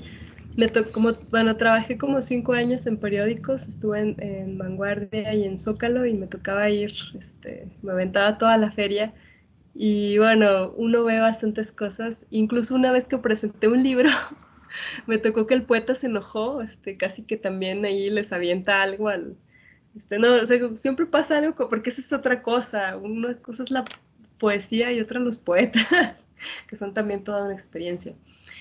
Entonces, bueno, yo quería partir en esta sesión así como muy amplia, no es muy puntual, pero quería partir de esta idea de la poesía como un lenguaje peculiar, que ya iremos explorando, ¿no? O sea, estas cualidades que están a veces en otros géneros de la literatura, o a veces en la palabra, pero que con eso se puede ir haciendo lo que ahora conocemos como poesía. Entonces vamos a ir haciendo ejercicios, vamos a ir hablando de estos elementos, de las imágenes, de lo que hay detrás de la poesía, y todo esto que están comentando, ¿no? Por acá nos dice Idalia: leer poesía en voz alta a todas las edades es muy hermoso, pero en edades tempranas contribuye a formar la sensibilidad estética y la creatividad.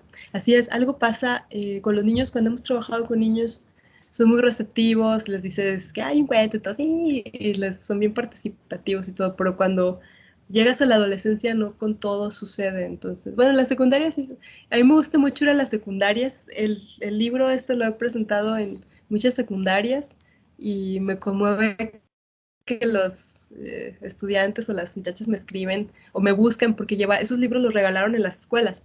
Entonces de repente me escribe gente de que, soy una niña de 12 años de la secundaria tal y estoy haciendo una tarea de tu libro. Y yo, wow, qué padre, me pongo a platicar y me han hecho dibujos. Y la verdad es que yo digo, prefiero ir a las secundarias que a la feria del libro a presentar los libros, porque también hay como una ausencia, ¿no? de trabajo, no de las personas. Yo sé que los promotores culturales hacen un trabajo extraordinario, los promotores, las maestras, todos ellos, pero como que a los poetas les hace falta visitar las escuelas, ¿no? Porque algo se rompe, que cuando ya crecen no todo el mundo sigue el camino de la lectura. Cuando de niños, pues ves que pues, lo disfrutan, ¿no? Con cierta facilidad. Entonces, bueno, aquí finalmente les había puesto también otro ejemplo, que es una chispita, que también la poesía iba para allá, ¿no? Que está hecha como de instantes. Luego ya iremos discutiendo eso, ¿no? Hasta qué punto la poesía muestra instantes, muestra imágenes, o si la poesía también cuenta historias, como en el caso de Gilgamesh. Acá les puse este haiku de una poeta japonesa que ella escribía poemas de niña. O sea, cuando ella era niña, conoció a unos discípulos de Matsuo Basho, este poeta japonés que hacía los haikus, y le encantó ese género, bueno, no ese género, ese tipo, esa forma de poesía breve de 3 líneas, y se hizo muy famosa de niña diciendo sus haikus y la poesía iba por ahí. Me gusta mucho que es una imagen muy sencilla. Los haikus hablaban de la naturaleza, de las estaciones del año, de impresiones que tenía el poeta al encontrarse con la naturaleza. Y ella tiene muy sencillo que dice: ven mariposa, cosas vistas en sueños, dicen tus alas. O sea, y ya, ese es todo el poema, ¿no? O sea, un poema puede ser una imagen. Por ahí también hay frases o aforismos como los de Antonio Porquia, que son frases, si dices eso es un poema, puede ser un poema. Bueno, ya lo iremos discutiendo. Por acá nos dice Felipe, porque pareciera que la poesía parece ser cuestión de género. De hecho, en esta misma sesión así se observa. Es solo mi percepción mía, que sepas que a mí me encanta. No sé, la poesía nos la han enseñado como un género literario, o no sé si te refieres a eso. Nos la enseñan así como género literario que expresa emociones, o género literario que está en verso, etc. Así lo enseñan, o sea, bueno, eso viene de la poética de Aristóteles, ¿no? Que él empieza en este libro, dice, bueno, voy a hablar de la tragedia, de la comedia, de la poiesis, y empieza así como a distinguir estas formas de la expresión literaria. Pero en realidad hay obras de teatro la dramaturgia, que también es un género literario, pues hay obras de teatro que están hechas en verso, son poemas largos, y hay otras que no, como las obras de teatro de Tennessee Williams, que no están así en verso, pero tiene elementos muy poéticos. Entonces hay poesía en esas obras de teatro. A lo mejor no es un poema la obra, pero hay poesía, ¿no? Hay elementos poéticos. Hay novelas como Pedro Páramo de Juan Rulfo, que está sostenida en la poesía, o Las olas de Virginia Woolf, que es una novela donde todo pasa en el pensamiento, entonces es muy poética, son puras imágenes, casi no hay acción. Entonces, la poesía la conocemos como género, como, que soneto, que no sé, pero en realidad, al menos yo entiendo la poesía como una forma de lenguaje que está en las expresiones literarias, ¿no? Y les voy a traer unos ejercicios de cómo detectar poesía. Ahora, ¿qué te dice cuando en una novela hay más elementos líricos que narrativos? Como por ejemplo en esa de Virginia Woolf. Pues es una novela que, o sea, es más lírica, o sea, está más recargada en las imágenes, en los tropos literarios, que en las acciones en tiempo real que van sucediendo. Hay novelas, por ejemplo, ahora en la cuarentena leí la novela de Agatha Christie, la de Los 10 Negritos, y dices, bueno, la novela es pura acción. Entonces, las palabras nos van a ir determinando como hacia dónde va la obra, ¿no? También hay, o sea, si ustedes agarran el poema de Gilgamesh, Gilgamesh, o Gilgamesh, como se supone que se dice, van a encontrar elementos poéticos, estas reiteraciones, exageraciones, pero también van a encontrar una historia en lo que se cuenta. Entonces, ¿qué predomina más? Todo eso ya son herramientas de análisis literario que nos pueden servir para determinar como ante qué tipo de obra estamos. Y nos van a servir también para leer con un poquito más de facilidad o de apertura a ciertas obras. Por eso yo insisto en que la poesía, o sea, es un lenguaje, o sea, es un lenguaje poético, que incluso hay poemas que yo los leo, por ejemplo, algunos poemas de José Emilio Pacheco, que son muy narrativos, o sea, dices, este poema en realidad o sea, tiene más acción que elementos líricos, que metáforas, que todo eso. Entonces son herramientas que nos van a ayudar, o sea, a apreciar la literatura en general, o sea, no solo la poesía. Y ya cuando detectamos dónde hay poesía, o sea, también vamos a detectar que hay libros de poemas que no tienen mucha poesía, ¿no? O sea, que dices que el otro día vi bueno, hay una publicación de que los 100 peores poemas de la literatura mexicana. Y bueno, desató toda la polémica esa nota, pero te encuentras poemas que son puros signos, así como signos de gato y signo no sé qué dice, ni siquiera lo puedo leer, no sé qué dice. Entonces, pero bueno, dijeron que es un poema, puede ser como experimental, pero pues no, yo no puedo, o sea, no lo entiendo, no tiene ni siquiera palabras. Entonces también vamos a ir apreciando todo eso, ¿no? Y eso es muy difícil. Bueno, para mí ha sido muy difícil, no estoy diciendo que para ustedes, pero para mí ha sido muy difícil aprender dónde está la poesía, ¿no? O sea, decir, pues, estoy leyendo este libro de poesía, eh, vamos, ¿hay poesía ahí o no hay poesía? Y eso pues finalmente te ayuda a apreciar, a pensar la obra. Y bueno, para mí es muy importante porque me dedico a eso. Yo tengo mi columna en Vanguardia, donde escribo casi todo es de poesía, sale los jueves, pero también hablo de otras obras de la literatura. Y para hacer ese ejercicio de qué voy a decir de la obra, pues tengo que distinguir la obra, o sea, tengo que distinguir elementos, tengo que saber qué cosas hay ahí. Entonces hacia allá va, ¿no? Mi propuesta en este seminario, que ya se volverá más práctico en las otras sesiones. Pero hoy sí quería empezar con esa idea de que lo poético está en el lenguaje, o sea, lo usamos, existe, y que lo podemos hacer crecer, lo podemos cultivar, lo podemos trabajar, manipular también para poder hacer estos poemas, digamos que con un poquito más de oficio. Yo creo que en algún momento de nuestra vida todas las personas hemos escrito poemas, por eso de poetas y locos todos tenemos un poco, volviendo a los refranes. Y eso es una muestra de que todas las personas tenemos la capacidad de hacerlo, ¿no?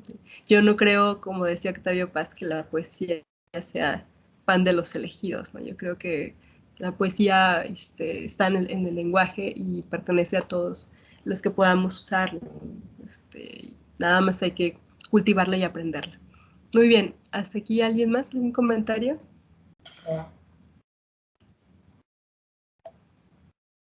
No sé si contesté. Saltillo el que no hace cajetas poeta. Exactamente. Y hay quienes hacen las dos cosas, que son los que más admiro, ¿no? Mi papá era muy bueno para hacer cajetas y también le gustaba escribir poemas. Así cumplía como el cliché. Muy bien. ¿Alguien más que quiera comentar algo, compartir antes de cerrar? ¿No? Bueno. ¿O de abrir el micrófono? Sí. Los micrófonos Si no, están, pues los micrófonos están abiertos.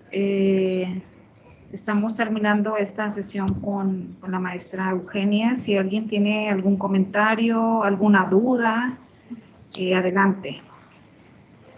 Adelante. sí, Elga.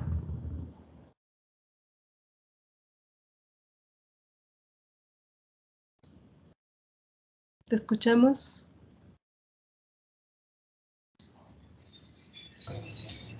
Elga no se escucha. Tiene abierto su micrófono, pero no la escuchamos.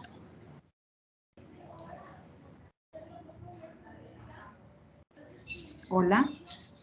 Adelante, Elga.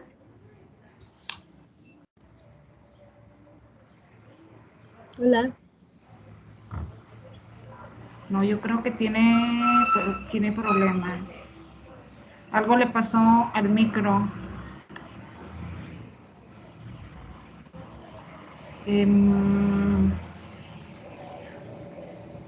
Bueno, maestra Elga, si quiere escribir, porque si no se escucha.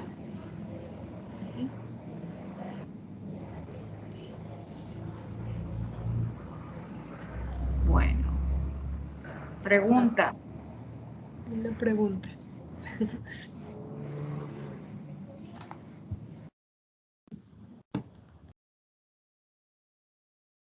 Sí.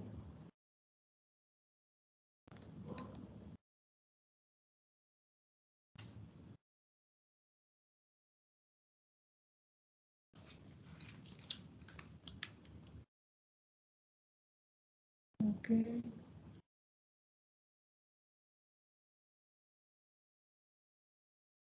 Acá nos están poniendo María Eugenia.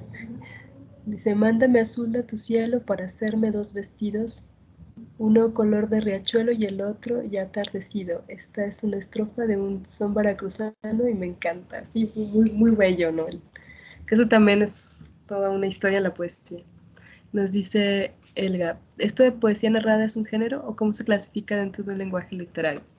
Bueno, ahí en la antigüedad, volvemos un poquito, estos poemas épicos son poemas, porque están en verso, porque son cantados, pero son poemas narrativos, porque están contando una historia, pero generalmente se les conoce como épica o sí, generalmente poemas épicos.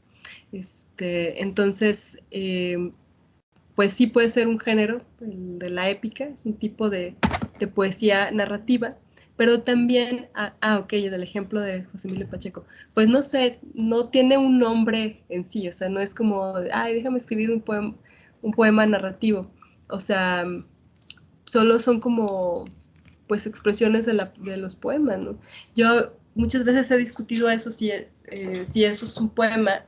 Cuando hemos tenido los talleres, a veces llegan las personas así de que con un poema. Y digo, ¿sabes qué? Es que esto es un cuento, aquí estás contando una historia, revísalo muy bien a ver si en realidad es un poema o un cuento. A veces pasa, ¿no? Que quieres escribir un poema y terminas escribiendo un cuento.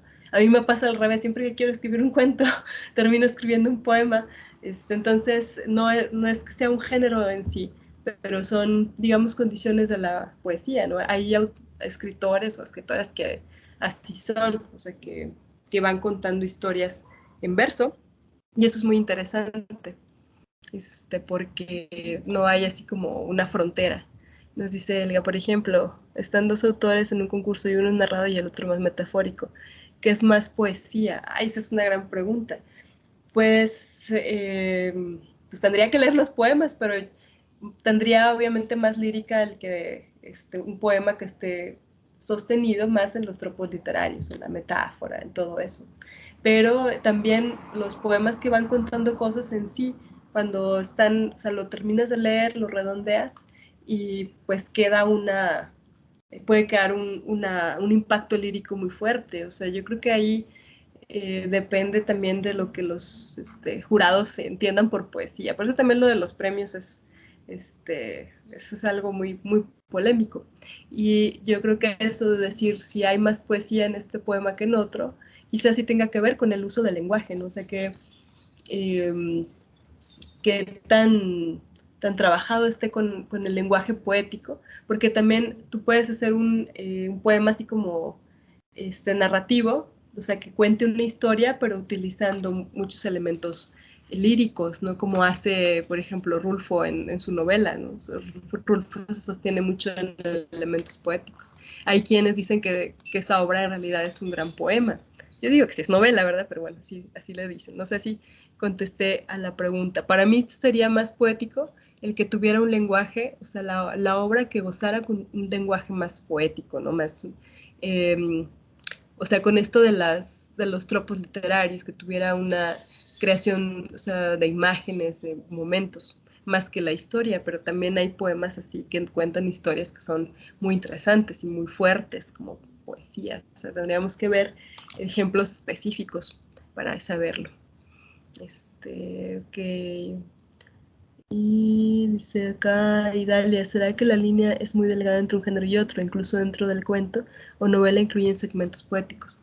Así es, o sea, la verdad es que las fronteras de los géneros son pues algo muy, muy complicado, ¿no? Porque para mí, bueno, yo lo he vivido así, o sea, encuentras que hay obras más líricas y otras más narrativas, o sea, no está como tan definida la frontera. Esto es según lo que yo percibo, ¿verdad? A veces los libros, ¿no? Y sobre todo el de pedagogía, así como decía la compañera, ¿no? La guía Santillana y todo eso, pues sí te pone así como, a ver, clasifícalos, sí, pero en realidad cuando ya te metes con la obra, pues resulta que no hay como una claridad así como muy específica, porque igual hay dramaturgia muy poética o en verso, o sea, hay poemas que cuentan historias, hay novelas que están llenas de imágenes, ¿no? Como Marcel Proust, ¿no? Que es muy famoso por eso. Dice Elga, sí, gracias, nadie me mata a Walt Whitman. Sí, Walt Whitman para mí es uno de mis figuras importantes. Bueno, por acá, ¿qué más? No sé si hay más preguntas o si se me pasó alguna cosa. Si no, ya vamos terminando. Pero está muy interesante esa discusión que nos plantea Elga. Ok. Ah, por acá hay una mano levantada, perdón. No me había fijado. Ah, bueno, era Elga. No sé si ya pueda. A ver, por acá en los comentarios. Dice Jairo. Buenas tardes, soy una persona joven y ahora con su charla me entró algo en mente. En algunos videojuegos dentro de su historia o lapsos de narraciones existe poesía. Sería muy bueno para hacer llegar la poesía a los jóvenes. Pues no tengo mucha experiencia en videojuegos, la verdad, no sé de cuántos años me vea en la pantalla, pero no sé, pero sí sé que ha habido videojuegos, porque me lo han dicho los estudiantes, que traen elementos, creo que hay uno muy famoso ahí de Dante o cosas así, y que vas aprendiendo versos o pasajes de la comedia según vas jugando. O sea, sí, eso sí sé que existe y pues es una manera también de compartir la literatura, ¿no? También entendiendo que la literatura se ha salido de los libros y ya se fue al cine y se va al teatro y se va a los videojuegos y se va a muchas partes, ¿no? Pero pues tal vez sí pueda ser. No sé si exista la poesía tal cual, pero sí sé que hay videojuegos de obras literarias donde sí hay, en el de Dante tiene el famoso verso, ¿no? Que es la inscripción del infierno, de perder toda esperanza al entrar aquí. Tengo redes sociales, sí. Nos pueden seguir en el programa de Pasión Lectora que tengo con Gerardo Segura, el maestro, maestrazo, ¿verdad? Gerardo, qué bárbaro, cómo lee novelas, a mí me impresiona mucho. Y otro compañero que se llama Horacio, y se llama Pasión Lectora, la página de Facebook. Ahí subimos cosas de libros y pláticas. Recomendamos libros semanalmente. Y acá dicen que el videojuego se llama Devil May Cry. Ok. No, yo de videojuegos ahí sí no sé nada. No, como que nunca me llamaron mucho la atención y nunca tuve de chica. Era como muy caro en ese tiempo. Y como que pues no. Pero sí sé que ha habido unos, incluso ya ven que entró la discusión de ponerlos valorarlos como obra de arte, ¿no? Por ahí se hizo también la discusión porque hay unos que tienen como que una elaboración muy compleja, ¿no? O sea, de lo de los videojuegos. Muy bien, ¿alguien tiene más comentarios o quiere participar? Si no, pues concluimos en esta plática que era más sobre el lenguaje en realidad que lenguaje poético. Hay mucha pasión lectora. Ah, perdón, les voy a poner el link. Es uno que en la foto de perfil tiene un screenshot de 3 personas hablando. Es Gerardo Segura, Horacio y yo. Por ahí lo pueden buscar. Si no, yo estoy en Facebook así con mi nombre completo. Ahí me pueden mandar un mensaje para preguntarme y les contesto. Nada, díganme que son del curso porque luego se me va la onda. El Instagram yo sé que ahora está como más de moda, pero yo nada más lo uso para subir cosas de ejercicio. Ay, muchas gracias, Rosalba. Exacto, esos somos.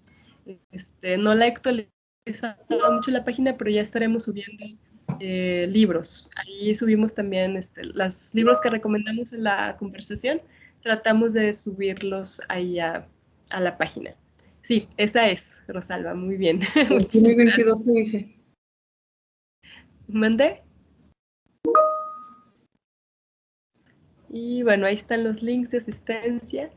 No sé si la sesión de ayer, yo creo que sí, no sé si ya está en el YouTube. Me imagino que sí, o próximamente estará. Muy bien, si ya nadie tiene algún comentario, pues cerramos y vamos a ir ya a las próximas sesiones compartiendo elementos más puntuales de ejercicios para ir haciendo ahí algunas, para que saquen si no han sacado su lado de poeta, esta va a ser el momento para explorar estos recovecos del lenguaje. Dice Juliana, ¿alguna vez se sintió perdida al momento de leer o escribir poesía? Me refiero a tener problemas para entender algunos libros o al momento de no saber cómo plasmar los sentimientos. Apenas voy a prepa, sin embargo, a veces tengo problemas para entender los libros de poesía, pero realmente me gustan todos los sentimientos que pueden transmitir. Sí, los libros de poesía son difíciles. Bueno, a lo mejor hay gente que se les haga más fácil.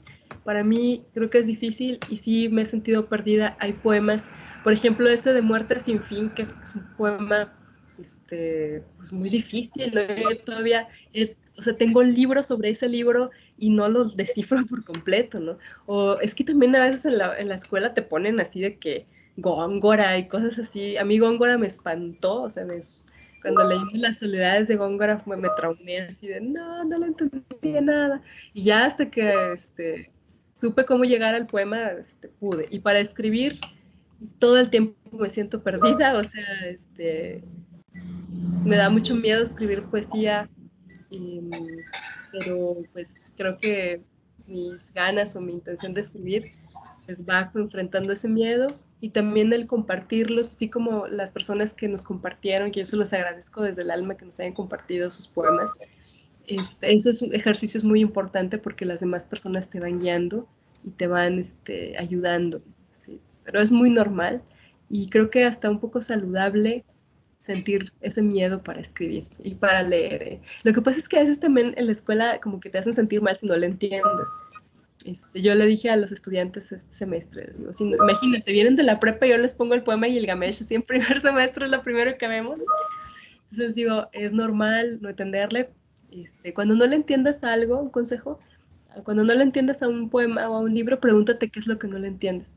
Es el lenguaje, es las palabras, y ya cuando vas detectando qué cosa no entiendes, vas a ir revelando características del poema que te van a ayudar a entenderlo. Ok, por acá. Muchas gracias a todas y a todas las personas. De verdad, gracias por sus comentarios. Hoy no estoy así como que en mis mejores momentos, pero la verdad es que tienen comentarios muy buenos y experiencias muy valiosas de las que yo aprendo muchísimo, ¿no? Y que me ayudan también a ir en este terreno. Ya iremos viendo elementos más puntuales. Muy bien, ya es la hora, entonces no los distraigo más. Si alguien tiene alguna cosa, si no, pues terminamos. Bueno, disculpe, maestra, solamente para cerrar este día, esta sesión, a nombre de la doctora María de Jesús Barrón, le agradecemos a la maestra Eugenia Flores por su participación en esta sesión. Los esperamos el próximo 21 y 22 de septiembre, que continuará esta parte de las sesiones para complementar el segundo módulo. Les agradecemos mucho, muchas gracias por todo y que estén muy bien. Buena tarde para todos. Gracias. Que tengan excelente tarde. Gracias, buenas tardes. Muchas gracias.